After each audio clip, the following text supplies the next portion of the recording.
What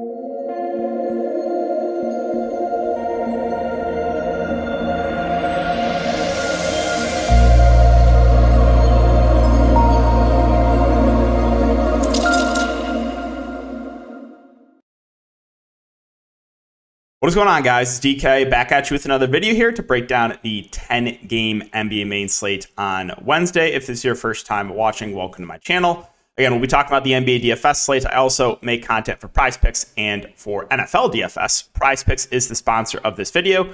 You can use the code DKDFS for a 100% match up to $100. If you're not familiar with Prize Picks, it is a player prop site. You can build player props, 2, 3, 4, up to 5, and you can win up to 10 extra money. They have a lot of different sports, esports, football, golf. So if you guys want to give it a try, again, use that code, take advantage of that free $100.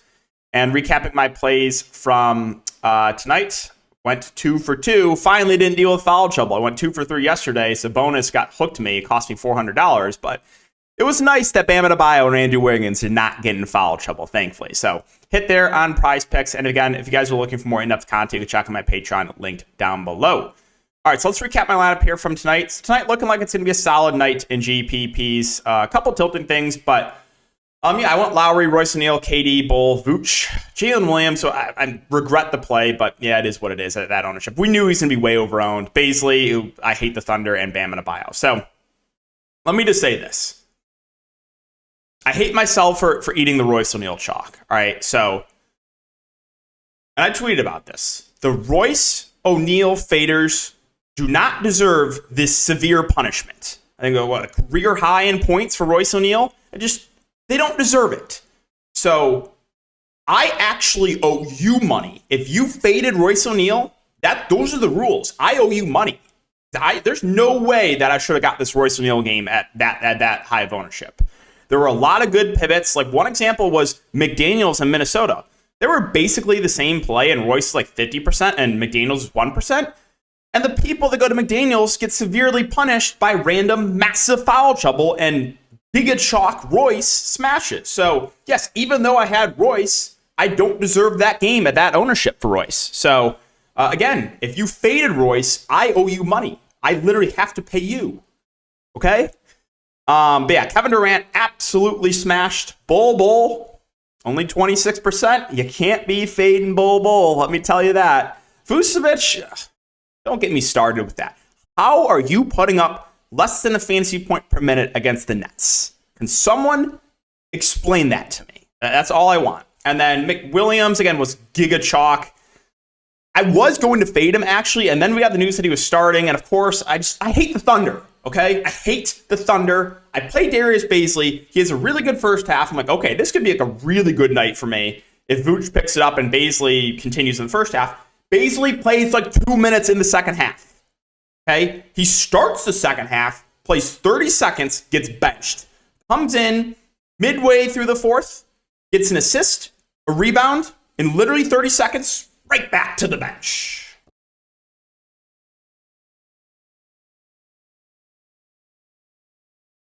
I hate the Thunder, all right? I'm just tired of their nonsense, man. And then Bam Adebayo smashed. Yeah, so, I mean, it's going to be a solid night, but it could have been a great night if Vooch had an average game and the Thunder weren't the Thunder. But like I said, I hate the Thunder. I do have a sweat on the Showdown slate, too. I'm currently in third place. We'll see how that ends up. I'll let you guys know on Twitter if I do end up taking that down. But yeah, good overall day. Cashing in tournaments, cash on Prize Picks. Have a sweat right now in the Showdown slate. So, it's nice. It's nice when, every once in 100 days, I avoid massive foul trouble and injuries. Nice, because when I do, yeah, I'm cashing out. So that's a recap there, guys. Again, if you faded Royce O'Neal, I owe you money, okay? And all right, Sacramento and Miami. So Sacramento. Ready for pain here, man. I am ready for pain. No De'Aaron Fox. Can he stay out of foul trouble? Is it possible? Got in massive foul trouble at low ownership last slate to bail out the faders. Was on pace for like 60. Massive foul trouble for Sabonis. Again, for the 77th straight game. Can he please stay out of foul trouble? I don't like the matchup, but no De'Aaron Fox. The offense is going to run through Sabonis. Almost had a triple-double last game. I like him as a contrarian play. I can't recommend him with confidence, though, because he's been in foul trouble again for 103 straight games. But with no De'Aaron Fox, you would think that Davion Mitchell picks up a start. If that is the case, he's probably going to be one of the more popular plays on the board. But it makes sense, right? A guy that, was only playing like 12 to 15 minutes, probably going to start and play like around 30 minutes. Now, we can't expect him to shoot 9 of 11 and go for 3 steals. So, we can't expect that type of performance from Davion Mitchell. But if he starts, I do think he's a really solid value. Kevin Huerter, I am so incredibly happy for him. I am not tilted whatsoever at these back-to-back games. But when I make him a core play, 13 fantasy points and injured. Next 2 games, 44 and 43 fantasy points for Kevin Huerter. Absolute smash. So Huerter, again, I think is a decent option. Keegan Murray, he should, offense should run through him a bit more too. So, there is a good amount to like for Sacramento. No, Fox, there is some blowout risk and it's a tough matchup, but these starters look good. I'm fine with Harrison Barnes if you want to go there. I hate playing him, but he's fine. And then Davion Mitchell starts, you probably see more run from Malik Monk, who I think would be a nice pivot in tournaments, right? So, if everyone's going to play Davion Mitchell, let's just assume Davion Mitchell starts at the point. If everyone's going to play him, I do think you can consider a guy like Malik Monk off the bench in GPPs. You might see some more run for Terrence Davis, who's kind of been out of the rotation last couple games. Trey Lyles, questionable. I don't know if that does a ton. Holmes is backing up Sabonis, so you're probably going to get Sabonis pick up 3 fouls in 2 minutes, and Holmes will smash. If you want to go for the Sabonis foul trouble narrative, I guess you could do that. But I don't think I'm going to mess with any of these other guys here on Sacramento. Moving on to Miami, Hero got injured. If you played him tonight, feel for you. Injuries are the worst. Again, I've dealt with over an injury a day, so I know the pain. It absolutely sucks. But yeah, if Tyler Hero's out, you most likely see Max Strus in the starting lineup. Strus played 33 minutes last game. He would be a solid value. You would see more run for Gabe Vincent, who played 31 minutes last game. I think he would be a solid value play. So Duncan Robinson would even see more run. He played 26 minutes. He would be in play for value. And then the main guys look a little bit better too. Lowry at 5'9", relatively safe play. Bam Adebayo, price went up a little bit, but still good matchup. And Jimmy Butler, 8.8K, would also look solid. So Hero news is huge. If Hero plays, then I don't know if there's any priorities for me on Miami. But again, if he's out, the main guys look a little bit better. And then Strus, Vincent, Duncan Robinson all get a minutes bump. Boston, Cleveland, 2 solid defensive teams, 2 teams that will play slow. So not a ton I love in this game. If you wanted to go to a contrarian Tatum or Brown, that's fine. Smart and Horford are both just there for me in the mid-range. Brogdon, he's playing well off the bench, but for some reason he's only playing low 20s minutes. It is a little bit frustrating how little he is playing. Derek White starting and playing 25 minutes. Just nothing really stands out. Grant Williams will come off the bench and probably play low to mid-20s minutes. I don't know. There's nothing I love on the Boston side. And the Cleveland side, it depends on Garland. If Garland is in, I don't think there's anything I want to go to. If Garland's out, we can look to Donovan Mitchell at 9.4, who's been phenomenal in his absence. Karis LeVert is either going for 75 fantasy points or he's going for 5 fantasy points, and there's absolutely no in between. The centers, I'm going to be honest, or the bigs, I rarely play these guys, and Allen and Mobley. When they both are healthy, it's just it's kind of hard to figure out who it's going to be that is the big game. So they're both always just secondary plays for me. I always do have a little bit interest in Kevin Love though for tournaments because he's a guy that can provide this type of ceiling in limited runs. So he's always someone in consideration for me for GPPs. And that's about it. Atlanta and New York. On the Atlanta side, not a ton that stands out here either. New York solid defensively. Trae Young, Murray, they're going to play huge minutes, but they're both more just tournament plays. John Collins, 6'3". He's been a little bit up and down. I think he's fine. If Okongwu misses, I do think Capella looks a little bit better. Capella's been splitting minutes with Okongwu. If Okongwu is out, maybe Capella's minutes go up. They could also, though, dust off Frank Kaminsky, former Charlotte Hornet legend Frank Kaminsky.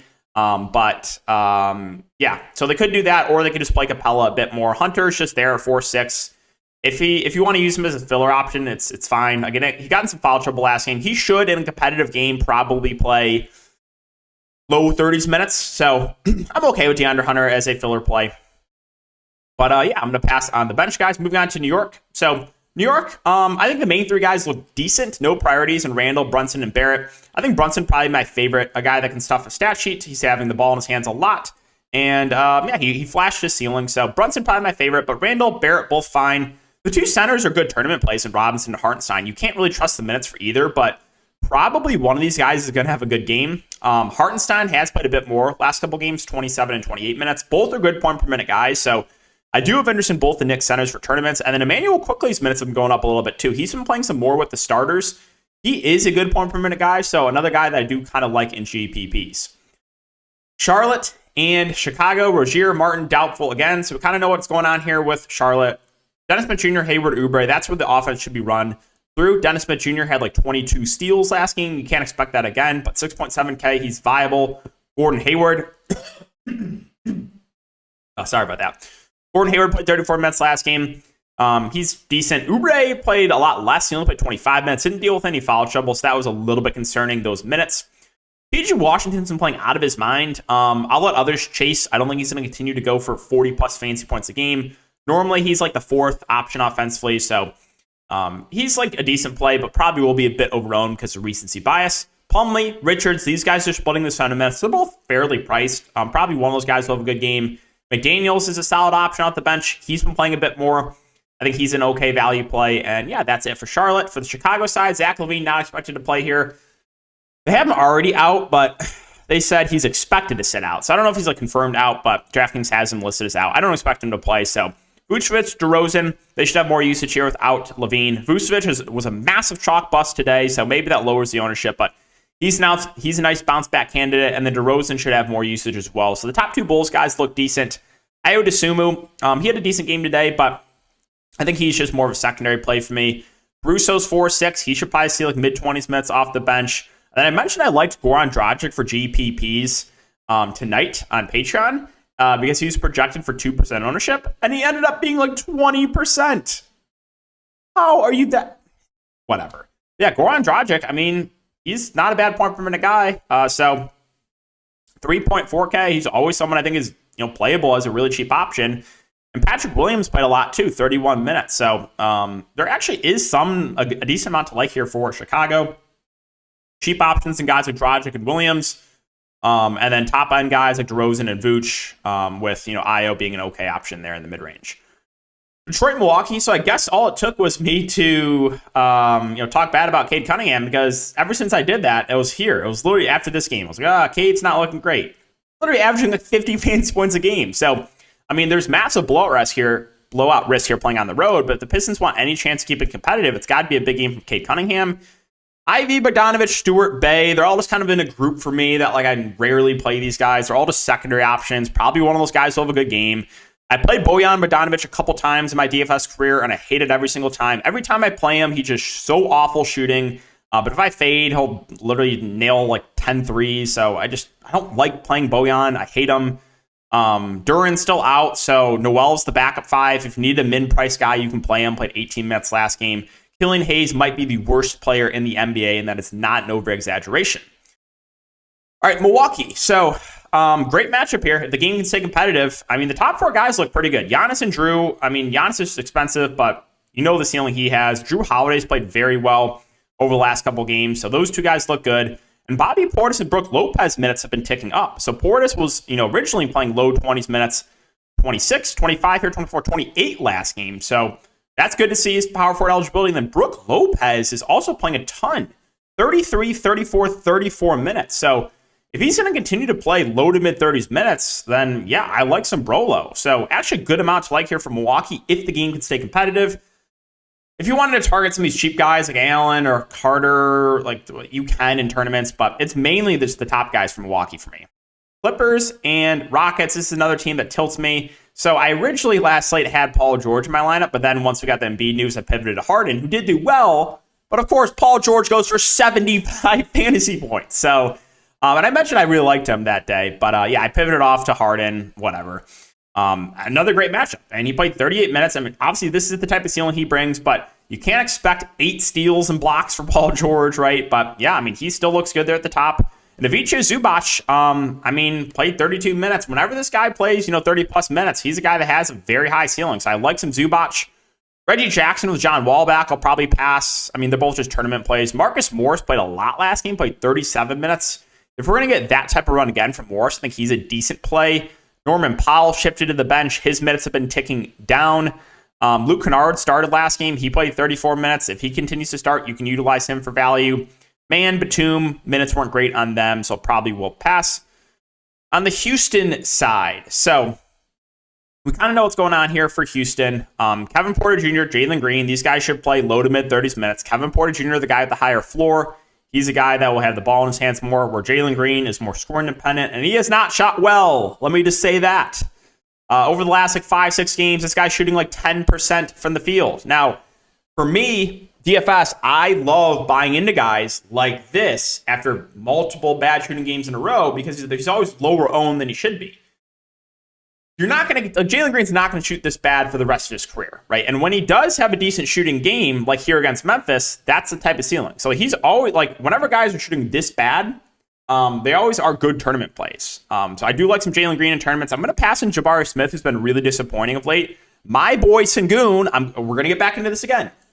Play him more minutes, Steven Silas. Why are we playing him 25 to 30 minutes a game? Play him 36 minutes a game. There's just no need. Again, we're going to do this again. Play Tari Eason more. Play Sengun more.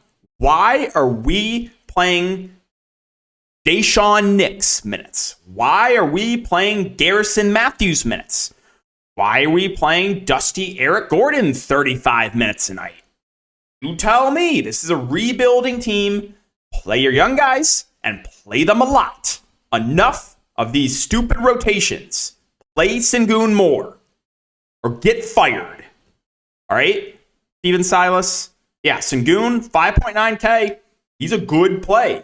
I wish he would play a bit more, but he's going to be productive when he's on the court. Eric Gordon, for some reason, he's playing huge minutes. He's a fair value play. I mean, if he's going to continue to play low 30s minutes at 4-5, I have some interest in Eric Gordon. KJ Martin had the game of his career. I'm sure the people, though, that played him here at low ownership when he started are so incredibly happy for him. Shot 1 of 9, but shoots 9 of 17 here. Goes for 2 blocks and a steal. He's fine, but probably will be a bit overowned after that last game. Again, there's no Jayshawn Tate, though, so you should see some decent minutes for KJ Martin. You also should, keyword should, see Tari Eason play a little bit more. Play him more. I'm tired of the 12 minutes a night. What are we doing here? Why is Deshaun Nix in this rotation? Why? Why is Garrison Matthews in this rotation? Just play your young guys. Why is Josh Christopher not, why is Deshaun Nix playing over Josh Christopher? I don't understand. Just make me the coach of the Rockets, all right? I'd play Jalen Green, Kevin Porter Jr., Alfred Sengun 38 minutes a night. Jabari Smith, I'd play him a ton. Play Tari Eason a lot. Just play your young guys.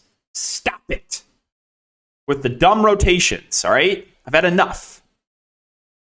Toronto and San Antonio. Van Fleet news is huge here. He was questionable. If he misses, Siakam's, going to get a usage bump. He had a massive game last game, and then you're going to get Scotty Barnes playing the point, who would look really, really good. So that's huge news. OG Anunoby also had 17 steals and blocks. You can't expect that again, but he would look fine, as would Gary Trent Jr. You would Koloko pick up a start and Koloko play in garbage time, so be careful about the 21 minutes there. He's not really someone I'm interested in. I would rather play Chris Boucher off the bench, who played 21 minutes and did not get any garbage time run. So Boucher would look pretty good there for GPPs if there's no Van Fleet. You also have Otto Porter, though, that could be back here. So that could make the bench rotation a little bit interesting.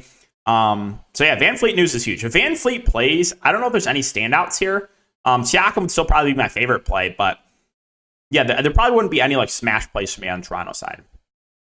On the Spurs side, I'm tired of this team. Just tired of them having 5 questionable guys, and you never know what Pop's gonna do, man. I'm tired of the Spurs too. Yeah, Keldon Johnson questionable, Vassell's out, Sochan's questionable, Wesley's out, Roby's questionable. I have no idea what's gonna happen. All right, I have no idea. If everyone that's questionable is out, you're probably going to see a starting lineup of Trey Jones, Josh Richardson, Jakob Poeltl, Keita Bates-Diop, and Doug McDermott would probably be the starters. Yeah, I mean, if that's the case, some of these cheaper guys are going to look pretty good, like McDermott, like Bates-Diop. Zach Collins did play a little bit alongside Poeltl last game. He's a good point per minute guy. I would be intrigued by him for GPPs if all these guys are out. Malachi Branham got the backup point guard run. He played 19 minutes. He's an okay play at the flat min price, but yeah, it's hard to say right now with Keldon, Jeremy Sochan. Is it Sochan or I think it's Sochan, right? with all these guys questionable. So yeah, the Spurs, again, we'll see who ends up playing. But if everyone that's questionable is out, then there's definitely going to be some value to be had.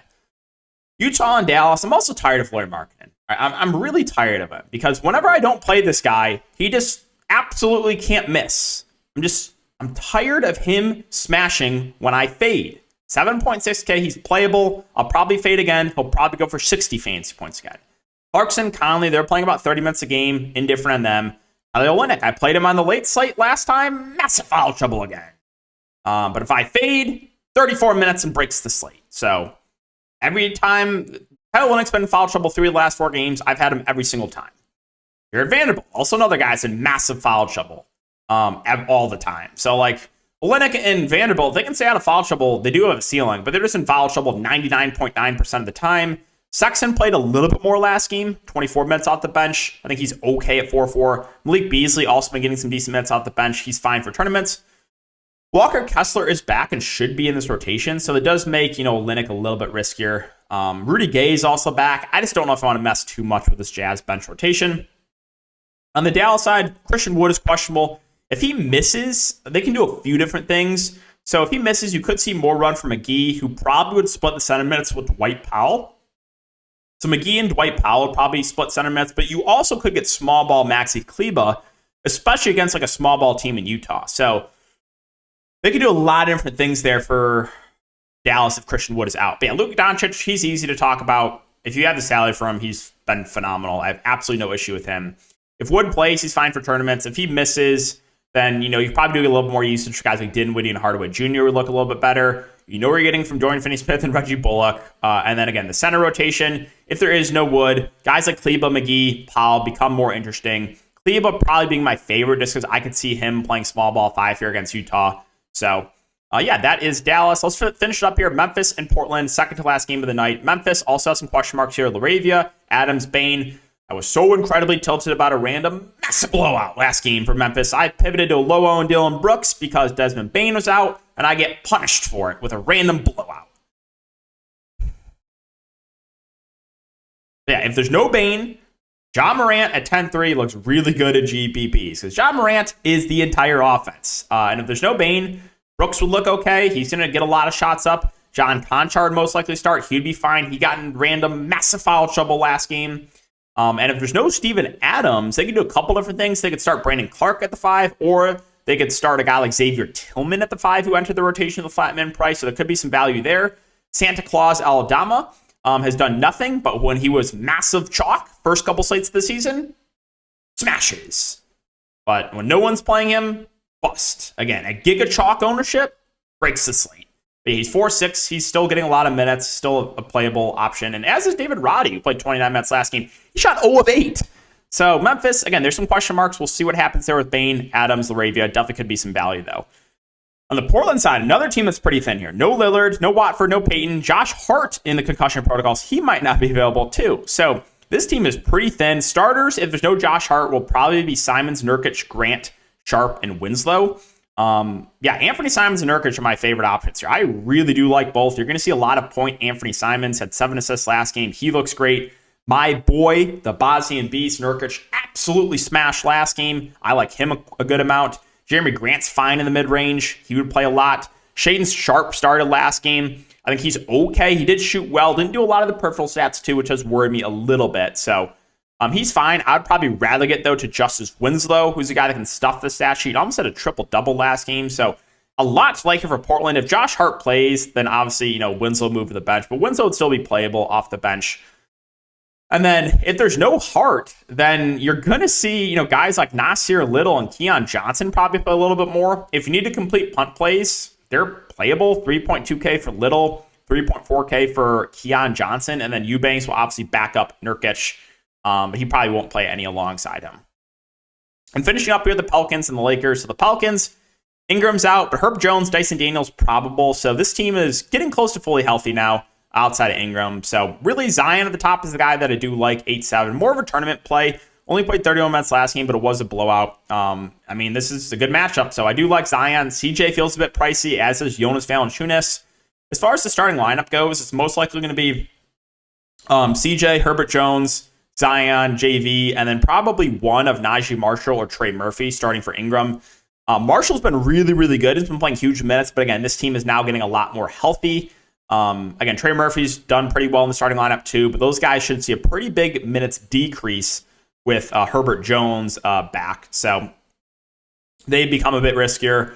And everyone else, a lot of these guys are priced up from when the team was very shorthanded. So not a ton else I'm looking to in the Pelican side. And finally, the Lakers, LeBron, AD, they're both going to play most likely. And I'm tired of these two. If I play LeBron, it's an AD game. If I play AD, it's a LeBron game, right? So I'm just really tired of guessing wrong in these guys. But AD's 9-1, LeBron's 10-9. I probably do give the edge to Anthony Davis, which means you're going to see a vintage 30-point triple-double from LeBron James, and Anthony Davis will go to the locker room.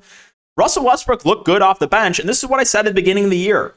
There's no point to start Russell Westbrook, right? I've been saying this since last year. It makes sense to bring him off the bench and stagger minutes with LeBron James. Like, this literally, I don't know why this wasn't done earlier, but Westbrook at 6'4" off the bench is actually in play. The rest of the Lakers' value also really pisses me off. Lonnie Walker, Beverly are fine. Lonnie's had a few good games. Beverly's minutes been a little bit up and down. No point of going to Jones and Gabriel if Anthony Davis plays. Troy Brown Jr. started last game. He's a low usage guy, but played 26 minutes. He's playable. Austin Reeves has been playing a lot more recently, 26, 27, and 28 minutes. But let me remind you, when I play at low ownership opening night, 16 minutes, 4 fantasy points, and massive foul trouble. Oh, no, it wasn't foul trouble. It was foul trouble here, actually. But 4 fantasy points in 16 minutes when I play at low ownership on opening night. 26, 27, 28 minutes here, though, now. So I actually would rather go to Reeves over Troy Brown in tournaments. I think his ceiling is higher. And then Kendrick Nunn's basically been out of the rotation.